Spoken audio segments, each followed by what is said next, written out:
also more beautiful man than Brad Pitt at the height of his long blonde hair. Powers. Yes. When just after he'd met the witch and collected the items she needed to give him a Golden Globe. He's stroking Elizabeth's cheek, and one of the log line on the poster is, "God loves all his children, especially one." Oh, that's really good. And I just remember this entire story being about like how it has to work, and what's crazy, but you'll love this small detail. There was a derelict, and I think the character, if I remember correctly, but if this was 90, whenever Versace was killed, I was either, I don't know how old I was, but I was probably 12, 13, July 14. 15, 1997. Didn't you know 97? that? No, I didn't. So that would make me 13. I asked the computer, which on this podcast is also known as Playboy Magazine. Here it means Playboy Magazine in the Woods. Can I explain that joke from previously? Sure. It's because now... Closer to your face. It's because now people find naked pictures on the internet before they found them in Playboy Magazine. In carbon papers. And it's funny because, I guess. Let's keep back on track.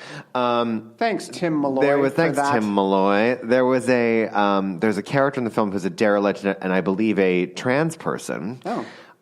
In this fake movie, who was sort of like an oracle for God. Sure. It was another kind of oracle that our all-knowing creator needed advice from, and in the story was portrayed by Marlon Brando.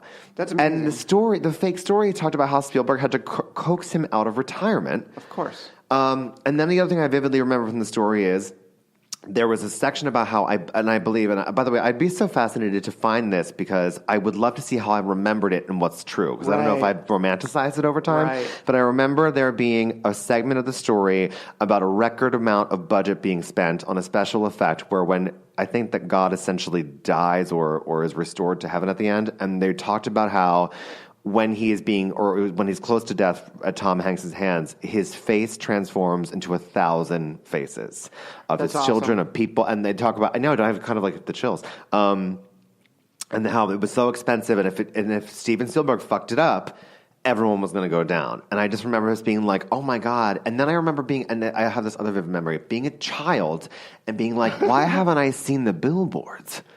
Why haven't I seen the commercials? And wanting to see the movie. I remember wanting to really see the movie. A series of questions. Yes. And I have to admit some skepticism about this entire project. Wait, are you doubting my memory? No. Okay. I believe that this story existed. Your recall seems very strong. Thank you. What I don't understand is, are you pitching that this movie actually be made? Well, yes. Or the story behind the story? I mean, we could do it like I don't want to say the disaster artist because I don't want to bring up James, but it could be like that, or it could be. So it's the making of this movie? I guess it'd be the making of this movie, or would you go see a movie where Brad Pitt plays God and Tom Hanks is his enemy and Elizabeth Shue is his love interest? I would totally go see that movie. Me too. I would watch that on a rainy day on a Sunday on Lifetime, and I would make a pot of chili. I would watch that movie every time it came on TBS for the next 30 years. If TBS still exists in 30 years. And you know what was so funny? TBS would advertise that. Yeah. All the time. Like, they would be like, this Sunday, the God Marathon. But it would never actually be on. And by the way, if I remember correctly, the movie was called God. And when you went and checked the cable guide, as we all do all the time, and you'd go to the God is on TBS, and then you'd flip over and it would be like an X-Men movie, and you'd be like, that's weird, it's supposed to be God. That's messed up. And then you'd flip backward and you'd be like, Days of Future Past. I'll watch Days of Future. Michael Fassbender's cute. Or like, if we're going back to the time period, what I would have done was wait for the TBS to scroll up because the listings were in a long scroll. And then my mom would call my name and I'd turn and I'd miss TBS and I'd be fucking furious and have to sit there for another 4 minutes until it came back around on the scroll. Oh, God, the scroll. The scroll. You know when I worked Aren't we spoiled? Aren't we so spoiled? We're so spoiled. I used to work at TVGuide.com. Did you? Yeah, I think I remember this. And there was the note that they always got was like, we get it, guys. You don't like the scroll. We're working on it. When you were there, did you ever get the joke from The Devil Wears Prada? No. She now works at TV Guide. Oh, shit. That's never happened to you? That's the meanest thing ever. I'm so sorry. First of all, not you know blaming how you. much I respect you, Tim Malloy. I'm not blaming you, Matt Donnelly. You know how much I respect you. I'm not like digging on your skills, but I need to do the skit. I need to do the line real quick. Here it is. Okay.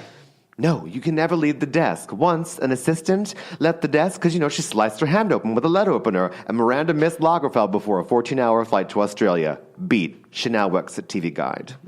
Jesus. Sick Emily Blunt fucking That is burn. scorching. It is really do you know vicious. who I once saw? The hate in there is real pure. Do you know who I once saw in the lobby of the downstairs building? It wasn't in the TV Guide lobby, but it was downstairs. What was it? I saw Anna Wintour. In the TV Guide building? In the building. Was she wearing a Groucho Marx glasses? No. Yes. To hide her identity? She was definitely her because she looks so much like her. She's branded herself incredibly. It's anyone else who tries. It's either Anna or it's a drag queen. That's how famous her look is. It was totally her, and she looked really skinny. She looked exactly like you think she would look. Yeah, she looked like Anna Wintour. Yeah, she looked exactly like her. Anyway, please proceed with your questions about the project, because I would watch a movie about the making of this movie, or I would watch this movie. But mostly, I just want everyone to address that it exists, because I think it's a fantastic thing. Okay, I would like to see the making of that movie. Yeah. My question is, who plays Steven Spielberg? Who plays... That's a great idea. Who plays Brad Pitt? Who plays Tom Hanks? And who plays Elizabeth Shue? I think that Michael Stuhlbarg could nail Spielberg if we gave him a beard. That's brilliant. And glasses, beard and glasses. Excellent. Elizabeth Shue, I think, could be... It's tough, right? Yeah, Kaylee... No. Wait, you know who plays Tom Hanks? Who? Colin Hanks, yeah. Okay, who plays Brad Pitt? Chris Hemsworth. Oh, that's really good. It's Chris actually Pine? spot on. Fuck Chris Pine. No, I love Chris sorry. Pine. Oh. I love you, Chris Pine, but you're no Brad Pitt. Hey, but Chris you know Pine, what a great apologies for comparing you to Brad Pitt. You know what a We're great really concession prize for not being Brad Pitt is? Being Chris Pine. That guy is so handsome. I see baby birds flying around his head. What's the movie last year with Bryan Cranston and James? Why him? Why him? What's the name of the female lead in Zoe Deutsch, who is the daughter of Leah. Well, she should play Elizabeth She's the daughter Shue. of Leah Thompson? Yes. Leah Thompson and Elizabeth Shue were definitely competing for the same roles at some point. All the time. They went out for the same stuff. Yeah. And I bet you Leah Thompson has at least once said, well, if I played a hooker who S is Nicolas Cage's D, then I... Is that too much? Too far? Whoa! Sorry, You're Leah Thompson. I'm putting No, you're words. referring to Leaving Las Vegas. I'm referring to Leaving Las Vegas, but I bet you Leah Thompson I bet you Leah Thompson's friends, if text messaging, it probably didn't exist, so they said this in person. They were like, you know what? She only got this way because she played a whore. Like, I bet you is that too rough to say? She was I'm great nervous. in that movie, though. She was that movie is so devastating, and she's fantastic in it. Man. Oh my God, that scene with the gross young boy. Oh, my God. You know what? What? Talking about that scene, I had a lengthy talk with my brother-in-law about if we were this is while driving to my bachelor party. Wait, this is how... Driving to... Welcome to Inside Straight Spaces with Tim Malloy. You were done playing I Spy with My Little Eye, so you decided... We'd finished booking the Elvis impersonator for the wedding. My God. We were driving to the casino where we were having the bachelor party, and we were joking about how, we're definitely not doing any skeezy bachelor party stuff. Oh, my God. And we made, the rules that we would follow if we were prostitutes, female prostitutes. And what we both landed on was we would never, ever get with two guys at once or with, a super young guy because of that scene in that movie. My God. We were like, that's really funny, two young dudes is bad news. Also, our lawyer, Marty Singer, has asked us to say that that's really not a funny area at all, and we shouldn't have gone there. I love that Marty Singer's on every episode. Oh, of the and podcast. also to explain who Marty Singer is. He's a notorious... I don't want to call him a fixer because that's a league that he could sue me for that. Yeah, Marty Singer has asked us not to call him a fixer, and also asked us to say that he's not our lawyer, and also that he never talks to us. Exactly. Wrap your brain around that. But he's a guy where if you are a reporter, as Matt and I are, who writes occasionally about accusations of sexual misconduct, or other egregious behavior, at some point you will get a letter from Marty Singer saying here's the reasons that you should not write that story. Exactly. And then also, if you guys are interested, there's a wonderful, really, it's a story that I wish I had written, and I have a few of those in my life that I was so jealous that I wasn't smart or cool enough to have written it. There's a profile of him in Vanity Fair that opens at an awards dinner for the Los Angeles Bar Association, and every year they give some nice, normal, whatever lawyer an award, and Marty got it, and the ballroom was stacked with the biggest stars in the world, and then like the ambulance chaser who's also in the LA Bar Association. Like the previous year's recipient was like a tax attorney who got presented to by like maybe the director of the Chamber of Commerce. Marty gets it. Steven Seagal, Renee Russo, Kevin Bacon, Kira Sedgwick, John Travolta, Kelly. Like, are you just making up names? No, those people were actually in the story. I do believe they were all in the story. Wow. So it's just this one night where like the ambulance chaser and the paralegal who work in Sun Valley or work in Van Nuys come to their annual awards party for lawyers, and it looks like the Golden Globes because of Marty. Wow. Isn't that awesome? We should do that as a podcast. As a shoot this now. That could be kind of good, actually, like the night of... And suddenly getting that feeling, there's an episode of Mad Men where Don Draper wins a Clio and they're all wasted. And then he agrees to have a meeting because he thinks he's on fire. Yeah. And he keeps pitching slogans and the client doesn't work, but he keeps rattling them off. Are you worried about your own ideas? I'm worried about that. I'm like, yeah. And then we're going to make a podcast and then we're going to fly to the moon. And then we're going to, yeah. The reason Matt Donnelly is a little bit worried about the words that are coming out of his mouth is because he has drank 4/5 of a Stella Artois. I think you're okay. Well, and I freebased off a hot waffle iron earlier, too. Yeah, that's a joke. Marty told me to tell you that's a joke. Anyway, back to... So wait, what are we bringing up for the first? So what's your movie called, your movie about God? Inventing God. That's a very 90s name. It is. Like it is. Karen Noun? Yes. Oh, who would play Brando? Oh. It's old fat Brando, by the way, was in the story. Who are we going to insult by saying they'll play Brando? I don't know. Jeff Bridges.